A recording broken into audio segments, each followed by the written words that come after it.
Training లో ఏమేమి నేర్చుకున్నావు, ఏమేమి ఇచ్చిన? అదే సార్, నాకు ఈ ట్రైనింగ్ లో మన అగ్రికల్చర్ హార్టికల్చర్ డిపార్ట్మెంట్ వాళ్ళు సార్ నా ఫీల్డ్ కి వచ్చారు. ఫీల్డ్ కి వచ్చేసి ఇక్కడ ఏవో కృష్ణారెడ్డి గారు, తర్వాత డిపిఎం గారు, ప్రవీణ్ గారు, వసంత మేడం వాళ్ళు వచ్చేసి చూశారు నా ఫీల్డ్ అంతా. బాబు నువ్వు చేస్తున్నావు కానీ దీంట్లో నీకు కొన్ని మెలకువలు తెలవట్లేదు, నీకేమైనా ఇంట్రెస్ట్ అని నేను వెతికేది వాటి కోసమే. రండి వెళ్దాం అంటే సార్ నాకు తిరుపతి తీసుకెళ్లారు. టోటల్ అకామిడేషన్, ఫుడ్, బస్ వేతో సార్. ట్రైనింగ్ అక్కడ ఇచ్చినారా? అనంతపురం ఇచ్చారు సార్.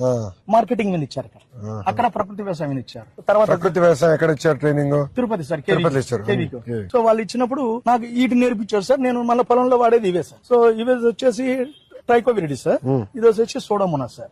ఈ సూడోమోనాస్ ట్రైకోవిరిడి ఏం చేస్తుందంటే ఏదైతే మనకు వేరు లోపల కంటికి కనబడిన నిమ్టోర్స్, శిలీంధ్ర ఉంటాయి, ఆ శిలీంధ్ర నాశనికి రెండు పనికి వస్తాయి సార్.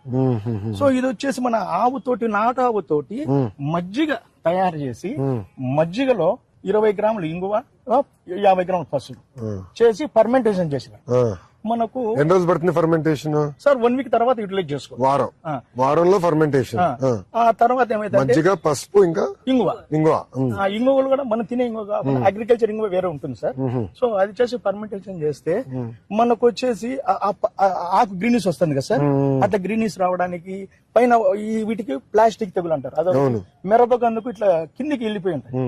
సో వాటికి మంచిగా పనిచేస్తుంది అన్నట్లు. సో అట్లనే ఇది వచ్చేసి ఆముదం గింజలు ఉన్నాయి. ఆముదం గింజలు, వేప గింజలు, కానుగ గింజలు, సీతాఫలం గింజలు సీడు, అది ఇండస్ట్రీలో దొరుకుతుంది. కేజీ 2 కేజీలు ఇవ్వాలి. వాళ్ళు వచ్చేసి మినిమం 50 కేజీలు బస్తా తీసుకోవాలి.